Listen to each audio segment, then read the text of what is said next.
নতুন না, তবে সবাই এটা চেনে। এটা হচ্ছে তালের পাল্প।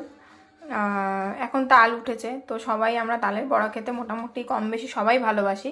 তাই আজ আমি তালের বড়া বানাবো বলে এই আর কি আমার প্রিপারেশন। তালের পাল্পটা আগে থেকেই করে রাখা ছিল। তালের মধ্যে তো জানোই কলা দিতে হয়। তো এবারে আমি কি করেছি, কলাগুলোকে হাতে একটু সময় বাঁচানোর জন্য কলাগুলোকে হাতে না চটকে আমি মিক্সিতে ব্লেন্ড করে নিয়েছি। জানি না কেমন হবে, এটা সুবিধার জন্যই করেছি।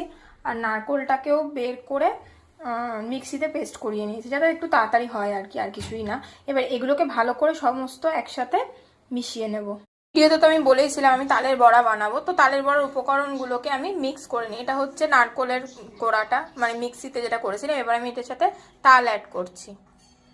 তালটা দেওয়া হয়ে গেলে তারপর এবার আমি চালের গুঁড়ো দিয়ে নেবো এর মধ্যে। এরপর কলা অ্যাড করে নিচ্ছি। এরপর আমি এগুলো একটু মাখিয়ে নেব, মিক্স করব আর কি। তারপর এর সাথে অ্যাড করব গুড়।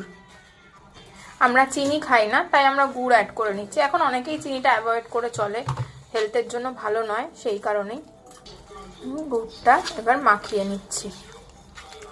এই আমার ব্যাটারটা রেডি হয়ে গেছে।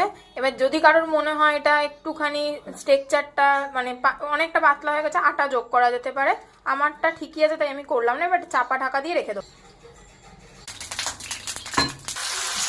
এরপর কড়াইতে তেল গরম করতে দিলাম, তারপর বড়াগুলোকে একে একে ভেজে নিচ্ছি। তো এবার একটু লাল লাল হলে বড়াগুলোকে তুলে নেব। দেখো প্রায় হয়েই এসছে, আরও লাল লাল হবে। এরপর এখন দেখো লাল লাল হয়ে গেছে। এবার এগুলোকে আমি আস্তে আস্তে তুলে নেবো প্লেটে। ব্যাস আমার তালের বড়া রেডি। তোমরা এইভাবে কারা কারা তালের বড়া বানাও কমেন্টে প্লিজ জানিও। Tata, by.